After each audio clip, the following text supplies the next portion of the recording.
அந்த மகாகவி காளிதாஸில் 2 பாட்டு கேபிஎஃப் அவர்களுக்காக, கேபி சுந்தராமலுக்காக இருக்கும். இந்த 2 பாட்டும் கேபிஎஸ் பாட்டில் அடையாப்பா.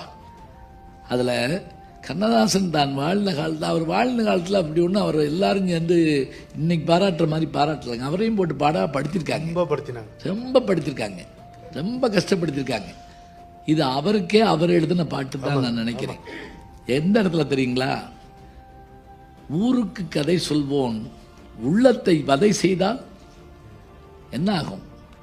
நல்லது தானே செஞ்சிட்டு இருக்கேன், எனக்கு ஏன் கஷ்டம் வரணும் சொல்லிட்டு அதுக்கு ஒரு விடையும் சொல்லுவாருங்க.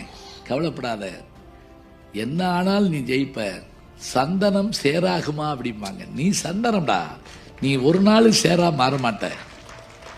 உணர்ச்சியில் விளையாடும் உன்னத கவி சிங்கம், உணர்ச்சியில் விளையாடும் உன்னத கவி சிங்கம், தளர்ச்சியில் விழலாகுமா மகனே, சந்தனம் சேராகுமா? பல்லக்கு பரிவாரம் படையுடன் முடியும் உன் சொல்லுக்கு விலையாகுமே, தோளுக்குள் புவியாடுமே.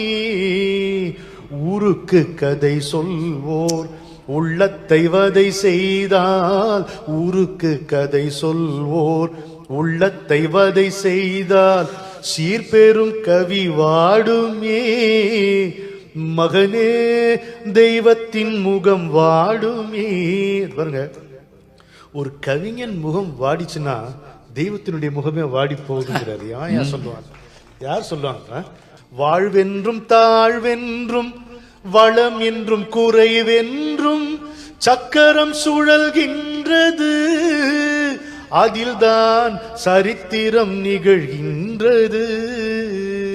யாருக்கும் வாழ்வுண்டு அதற்கொரு நாளுண்டு, யாருக்கும் வாழ்வுண்டு அதற்கொரு நாளுண்டு, அதுவரை பொறுப்பாயடா மகனே, என் அருகினில் இருப்பாயடா.